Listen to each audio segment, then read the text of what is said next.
Welcome back, beautiful people. We have another episode of An Untold Narrative today with a really good friend of mine, somebody that I've had the pleasure of knowing for a few years now, and we've just gotten closer and closer.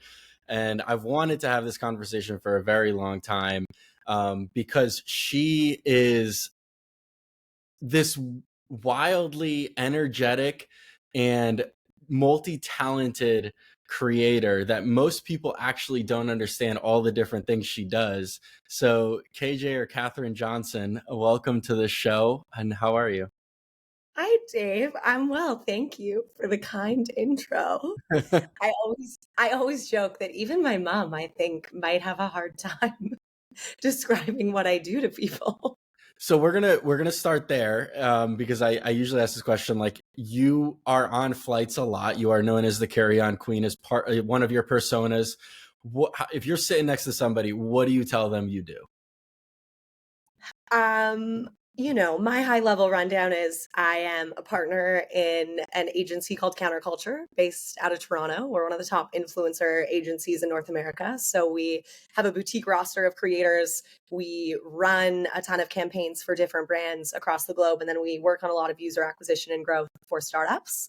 In addition to that, I've been building out some of the world's biggest tech conferences for the past decade plus, which is crazy, with my team around Startup Fest, which has been amazing, leading a lot of the marketing and partnerships. And then I'm also the one of the people behind the women's sneaker platform CommonAce. So I'm a little bit of a creator and entrepreneur myself, but I like to say that everything I work on is super complementary. So it definitely helps that they all kind of feed into each other. Okay, so that's those are like three massive like bubbles and universes that you just kind of joined together. Um, do you have a favorite aspect of everything you do? Yeah, I definitely think it's the relationship side for me of everything that I do. And I've realized that every opportunity that I have had has genuinely come out of the relationships I've built throughout these experiences. And I think that's the thin red thread for me. I always say, and you and I share the sentiment often, like, give more than you take and build really authentic relationships. And I feel like that is what I do throughout all of my roles, but try to also do in my personal life, um, which has allowed me to kind of have these three large buckets. And I spend a lot of my time trying to understand other people's objectives and see how it is that we can help them meet those and try and connect the dots for people to do things completely separate from their relationship with me. And that's very much what kind of fuels a lot of my day to day. I I need to know, like, what is you have this persona online that, like, just because we talk so much, like, other women and girls and females in the space like fawn over the things you share, and they're like, this is the perfect life, but it's not. And we both know that. So what's the biggest thing that you think people misunderstand about you? I think probably that what you see on the internet is at most 20% of my life. But I think on the flip side, I also like to tell people, I know we always love to say, you only see people's highlight reel, like that's all you Mhm. see on the internet. And well, I think that's true a lot of the time. I think for a lot of people, your perspective can kind of be the difference of whether your life is the highlight reel or not. And I definitely have gone through some tough things over the past couple years. I mean, you and I obviously have a friendship where you have been privy to a lot of those. And I certainly didn't take those onto the internet. And I think it's important that people recognize that what you see online is just a very small percentage of someone's life. But at the same time, I do think that I'm someone who tries to like lead with gratitude in most things that I do. And so when people are like, your life looks so fun, or like, I want to do what you do for work. I mean, I spend my time, as I like to say, building cool things with smart people, and working on things that I really like because I just believe that life is too short to spend your time, spend too many days doing things you don't want to be doing. And so I think it's a mix of like, yes, what you see is a lot of a highlight reel. And for sure, I have days where I'm super burnt out, or as you know, I've been battling a little bit of an ear infection the past couple days. But at the same time, it is really fun and I do feel really grateful. So I think there's kind of a happy medium there. Do you think it's important to share some of the things that you're struggling with, like to counterbalance like all the flights and beaches and parties and unboxings and everything else that's glamorous about your life? Or like, because I'm sure your DMs are just flooded with those messages of like, oh my God, like how do I get the opportunity to work in this field or do this types of content creation, when in fact they're not as privy to the downsides of this life. 100%. And I think that I had this conversation actually with our friend Liz on her Mental Sesh series a couple weeks ago about finding the balance of sharing those things online. And I find whenever I'll do an AMA or be answering people's questions publicly, I do try to share the realities of, look, I know that you see me at a pool today, but the reality is I've worked 12 hours today and I happened to take 40 minutes of a call sitting at the pool I'm at. Otherwise, I wouldn't have left the hotel room. And I say to people often, I've interviewed candidates before and they've been like, well, I love travel and I love shoes. And I'm like, well, that has nothing to do with the work that we're working on. Um, but that's awesome that we have some shared interests. Um, I do, I do think it's important, but I also think it's hard because sometimes it's hard to express struggling with something when people see how fortunate you are in a million other ways. And that's something that even a lot of the creators I manage deal with frequently, where they're like, I just want to preface, I understand there's a million worse things going on in the world, and I don't want to make light of any of those or, say that those things don't matter because I'm having a bad day. But I'm also allowed to be struggling with whatever my challenges are. And I think that sometimes the internet isn't the most kind place. And so that's something that I've struggled with is if I do have things that are going on in my personal life or things that I'm dealing with, I have found it's more helpful for me to, um, you know, communicate with the people and the friends in my life that fill my bucket as opposed to letting the internet be necessarily privy to them because it hasn't always helped. And I think your point is great. I do want people to know that you can look at anyone's life that you think is perfect. Trust me, I Right. manage a lot of really big influencers who fall under that bucket and they struggle just as much if not more than everyone else that I know with a million things. But it's hard to put yourself out there in a lot of those ways. It's like a catch 22.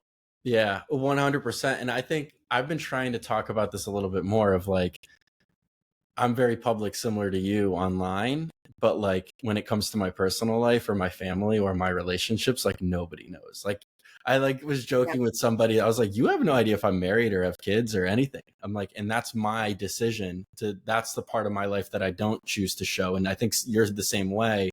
And so Yeah. is that a tactful decision or is that something that maybe eventually you'll share? Or like, what's your thought process of like hiding parts of your life versus showing all of it?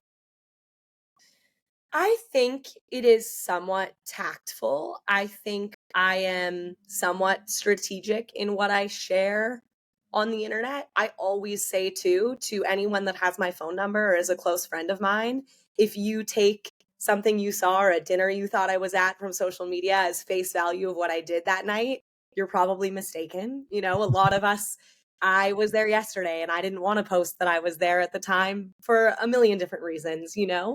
Um, I do think that you also have to be cognizant of what your long term goals are across the board. And I think for me, I use my social media to share my life and the things that I'm working on because it benefits me to scale a community that we can do a lot of different things together. I can share about what I'm doing at the agency and I'm excited to tell them about what I'm building with CommonAce.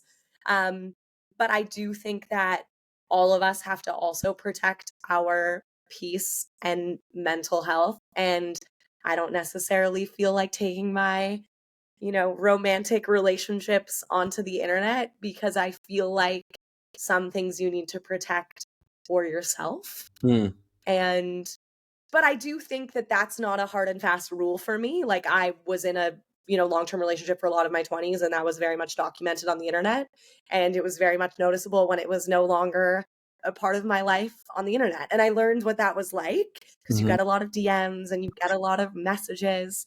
Um and I just think until someone is, a pretty substantial fixture, they don't necessarily need to be a part of the narrative. mm. Yeah, no, I fully agree, and I've definitely experienced things that are very similar to that.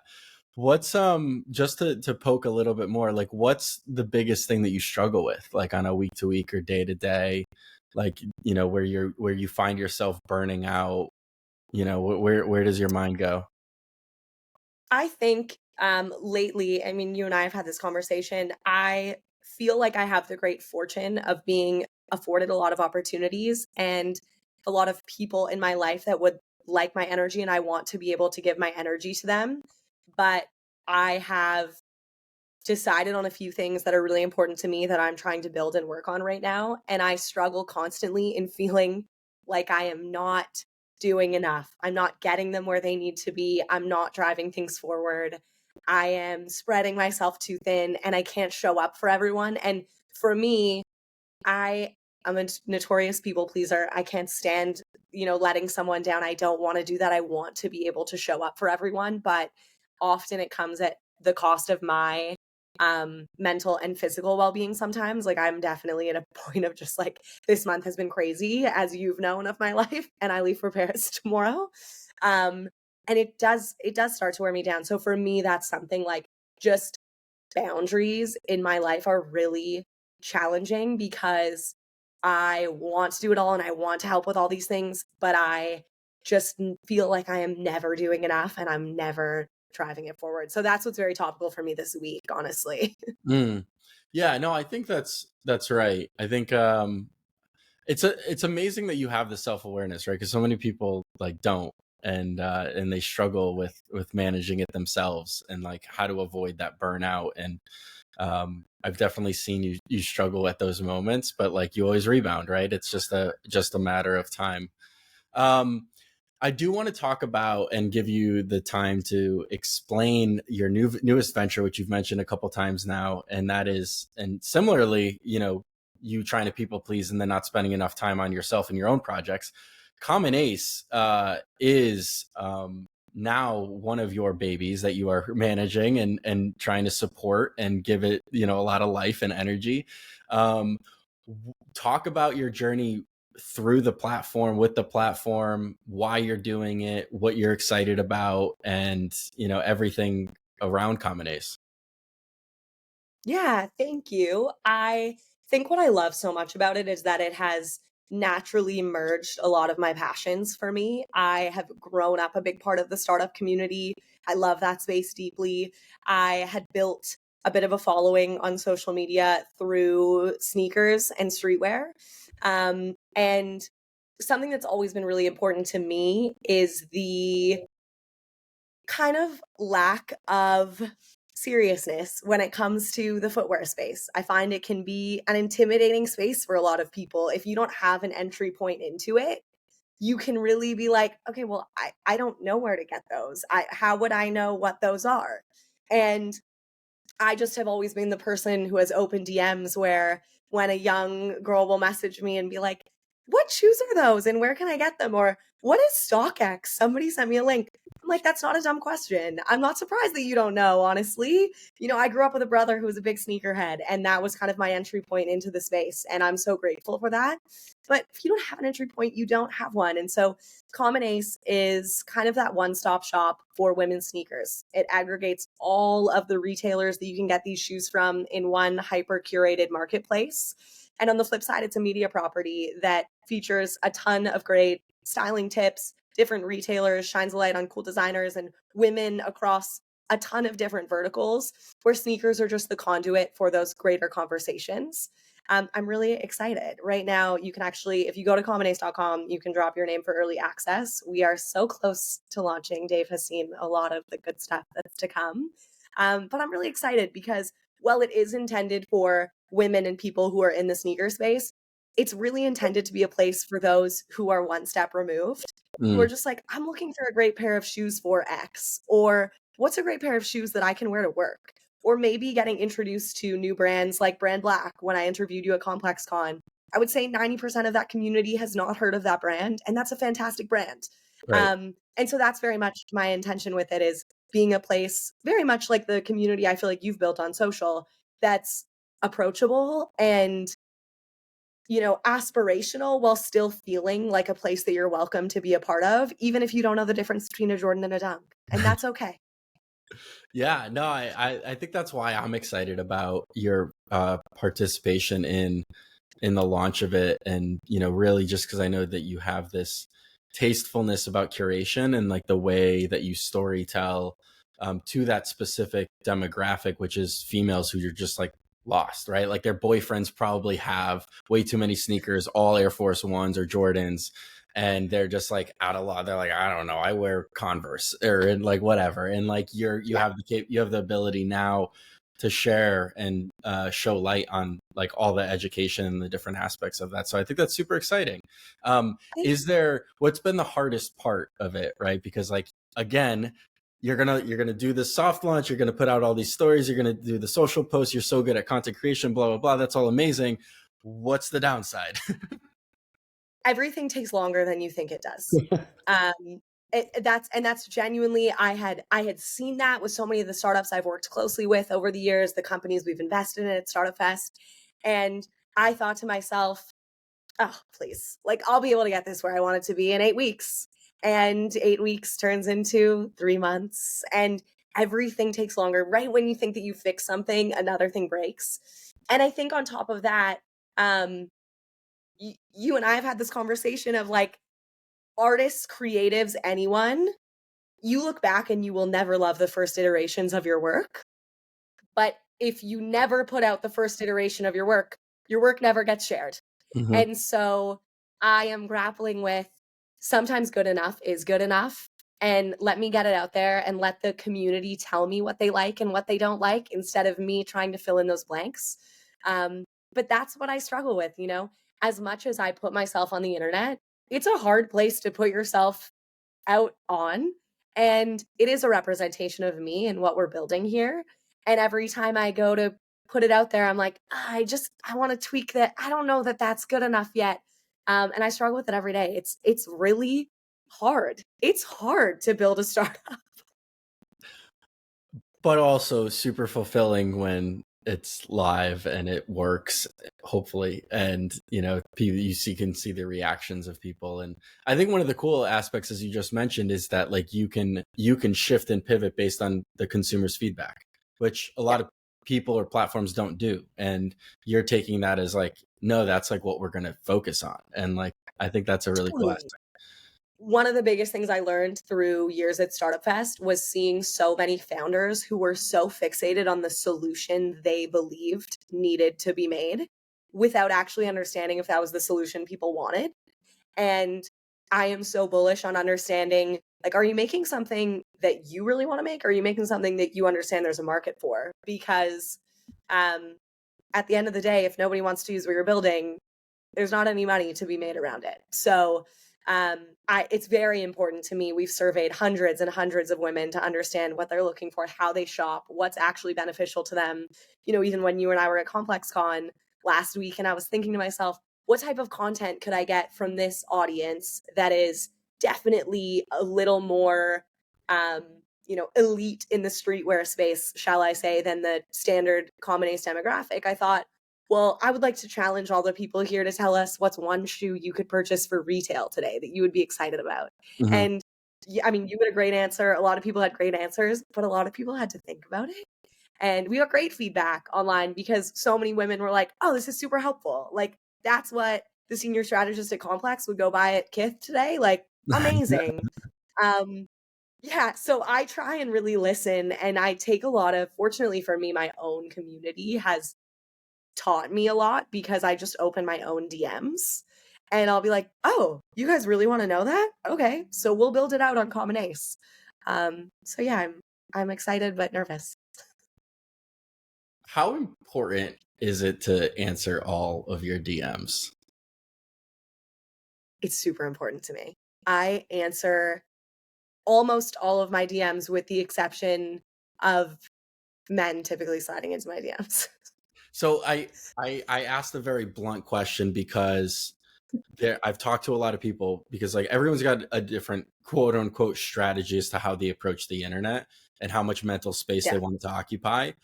I'm like, I'm putting stuff out there. So like, it's my decision. So like, if I want to engage with people, I'm going to do it. Like, that's why I'm here. So I choose the route of answering everybody, regardless of who you are. I don't have weird men approaching me. So like, I don't have to deal with that. But I do think it's so important, right? Like, because then you build a real relate. It's not like you're just following random people. Like, you actually can build a foundation with somebody, which, whether you're thinking about it or not, can subconsciously lead to a sale as to something you're working on, right? 100%. And I always say too, and I'm sure you would agree with me, 90% of my favorite people in my life do not have a blue check mark on Instagram and they probably barely use it. And I think if you are only gauging the importance or the hierarchy of DMs you should answer based on their follower count, you are missing out on 95% of really fabulous people. Um, so I just think it's so important. And I've had so many great opportunities come through DMs that I've answered, or even sending someone a DM. I actually had a conversation with one of our longtime investors at Startup Fest by the name of Jeremy Edberg. He was like early employee at Reddit. And then built out a lot of Netflix. Fabulous guy. And he said this to me years ago and it stuck with me. He's like, you should always shoot your shot in people's DMs for business opportunities, coffee meetings, anything like that. I don't mean romantic endeavors. Because he says 90% of people don't. Right. He's like, I answer my DMs. If somebody messages me and says, hey, Jared, do you want to, like, I'm building this and I'd love to talk to you. He's like, 99% of the time I say yes because nobody asks. Yeah, it's the fear of like whatever, like rejection. I don't like even know what it is, but like you're just like reach out to somebody. If you're interested in their life to actually press send, like just do it. Because Yeah. you're gonna like look back on over time and being like, oh man, I wish I talked to that person, or man, they really became somebody that I admire, and I had the opportunity to talk to them, and I didn't, and I think that that's such a missed opportunity. I love that. Um, Yeah, he's a good one, honestly. as you go through, I think you just turned 30 a couple weeks ago, right? Is that fact? I did. So as you approach your 30s, which is such an exciting decade, as somebody who has had a let's call it success for what it is, somebody who's had success throughout their 20s and entering a new decade of life, how do you think about that? Have you thought about it? Like, do you set goals? Like, how do you approach your week to week, year to year? The new year's coming up in a month. Like, how does KJ approach, goal setting? It's funny that you say that because I just had a conversation with a friend of mine a couple of days about this because I've never been someone who really has set clear 5 year, 10-year benchmarks for myself. And I think I was listening to Jay Shetty a few weeks ago, and he had someone on who essentially had said, the difference between successful people and really successful people are that really successful people know where it is they want to go. And if you don't know where you want to go, you have no kind of driving force. And my dad has always said to me, if you're clear on your objectives, it's easy to make decisions. And so in business, I very much try to hone in on that. I'm like, well, I know my objectives are X, Y, and Z. So whenever I'm faced with a decision, whichever one helps me meet my objective is the clear decision. Um, in my personal life, I have always been kind of open to opportunity and seeing where life takes me. I think because I just believe as much as you can think you can plan everything, there's a lot that's out of our control in life.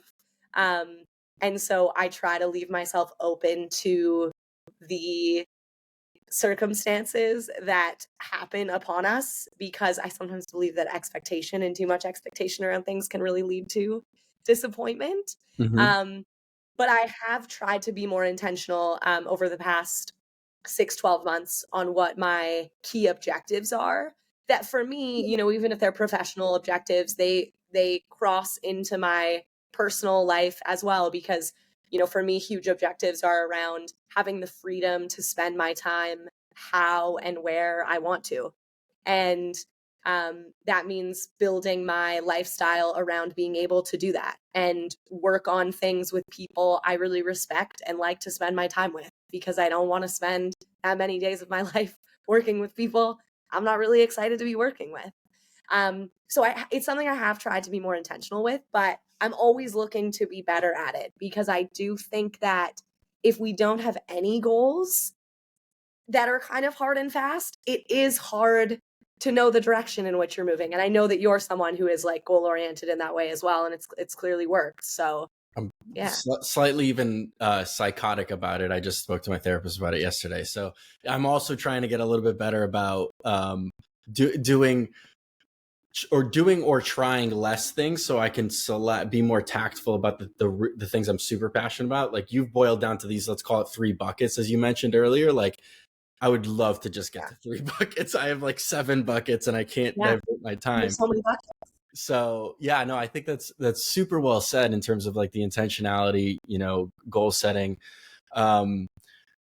For anybody, I know you get this question a lot, but I want our audience to listen. This is a lot of creators, a lot of creatives, a lot of footwear designers or other designers. If somebody's looking into the content creation space, or even the startup space, or the tech space, I mean, you just bleed over into all these different things. What's your piece of advice for anybody trying to get into there? I have a couple that I really believe stand true. I think number one, showing up as your authentic self, whatever that is, on both the internet and in real life, will always pay off. I see with so many creators that we've worked with, or we've worked with on campaigns or assigned to the roster, people see what works for other people and they try and emulate that. They try and see, oh, somebody's executed this, I'm going to go and try and do the exact same thing. And we're all so different and we all bring different things to the table that you will never be able to copy exactly what someone else did and build a great community out of it that has longevity. But if you show up as yourself, I guarantee you that there will be people that will gravitate to you. And there is no shortage of people out there. So that's my number one tip. And the second thing, too, I think, is put yourself out there. Share your work, share your thoughts, put yourself out there, because I know so many talented, creative people who are afraid to share their work in whatever capacity that looks like. And so they don't. And time just passes you by. And I think that that is such a missed opportunity for so many people who will look back and think, was I really concerned about what that person I went to high school with is going to think about what I did? I let myself skip out. Like, when I started sharing things on the internet, the amount of people that I had grown up with that were sending my content to each other, oh my gosh, astronomical. I couldn't care less. I hope they're happy. I sure am, and I just think that so many people let the fear of what other people think of them get in the way of doing what you want to do. And it's just not worth it. I so firmly believe that anyone who is actually doing anything in their life that is putting themselves out there, they will never criticize what you're doing. And anyone else who has the time to do so probably needs to spend more time focusing on the stuff they want to do. And I know that you would agree with me as a creative who shares their work. Mm-hmm. I think that's my biggest thing. And I will add to that, it's not an easy thing to do. As I just said, I struggle to put things out there that I'm working on. I'm like, oh my gosh, I hope this is well received. It's really hard, but I think that will put you ahead of 90% of people who just will never bring themselves to do it. Yes, to all of that. I think I hope, like, I think we're so similar in the content that we share. Like, it's really just to inspire other people. It's like, just fucking do it. Like, it's so simple, but it's like there's this fine line of, I don't know if it's even fear or what it is, or judgment of like other people judging you, that like it's just like it like puts handcuffs around people, and like it's so, I like wish there was an easy way, like a trigger for people to just get over it and just put out their authentic self, as you mentioned. Um, this is a question I'm very curious to answer for. Where does your confidence come from? Because whether you're like take whether you're a guy or a female out of it, like you have this very like, you know, head on straight forward, like confidence about you in the way that like your thoughts like generate themselves and like the, you know, your focus. And so many people struggle with that. And, you know, even if they have a great idea, they lack, you know, the execution and the confidence behind it. And so like you don't. And so where does that come from? Thank you. That's I really appreciate that. I think that it is a practice for sure and something that I nurture. I will, as kind of like cliche as it sounds, I do look a lot at the environment that I was brought up in that I think has attributed to that a lot. My dad was a founder. I witnessed a lot of the ups and downs of what that reality was like.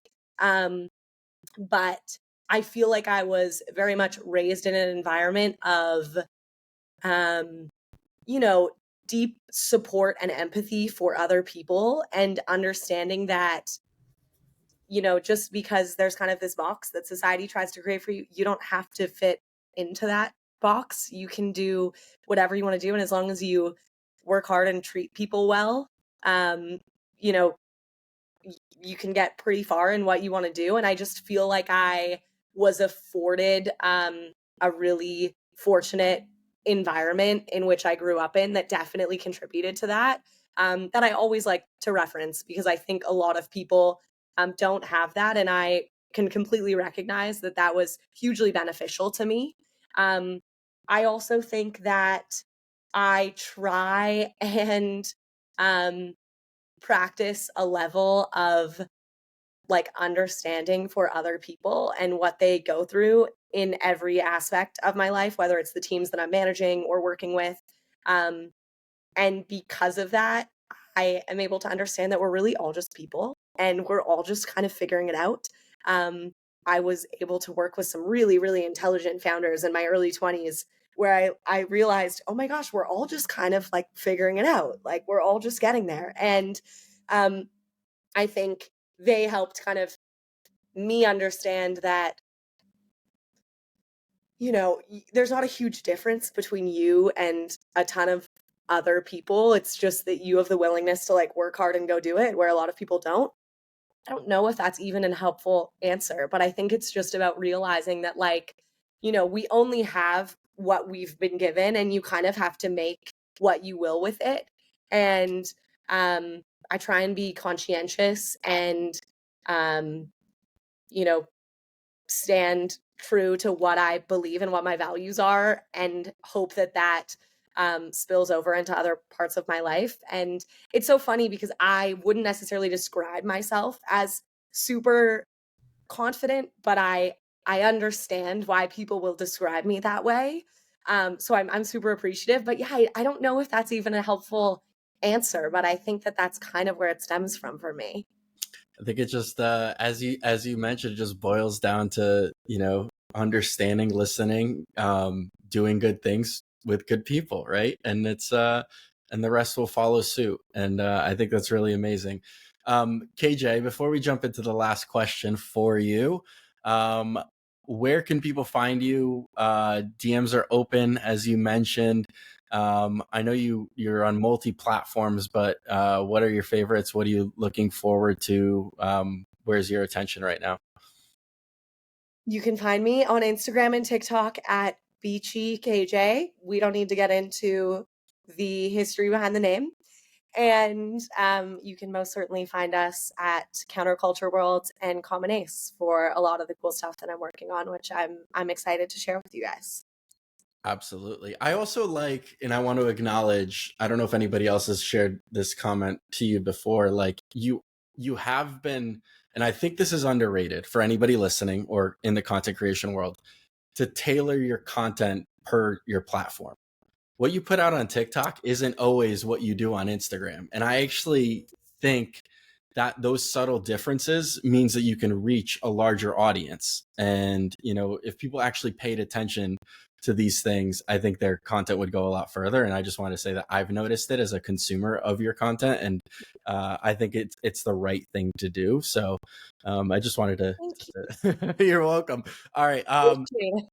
What's if you could leave one thing or one piece of advice with anybody listening, or any girl in your DM, asking for advice, or any, thing, one last breath of air that you're giving out into this planet, what would that be? I think for me, it would be to give more than you take across the board. And I think that you can apply that to so many different situations in your life. But I know that you and I have always bonded over this sentiment, Dave. And I think that in its simplest form, it's about how can I drive value to as many people as I can. And through that, great things will come back to you. But I think that that is truly what has been at the core of all of my growth and success over the past 10 years, and the things that I have been doing, is that being really the guiding principle. And so I think that that would be like what I would encourage people to think about, what that means to you, and see how you can apply it in like all the different facets of your life. That is the best way to wrap up this episode of An Untold Narrative.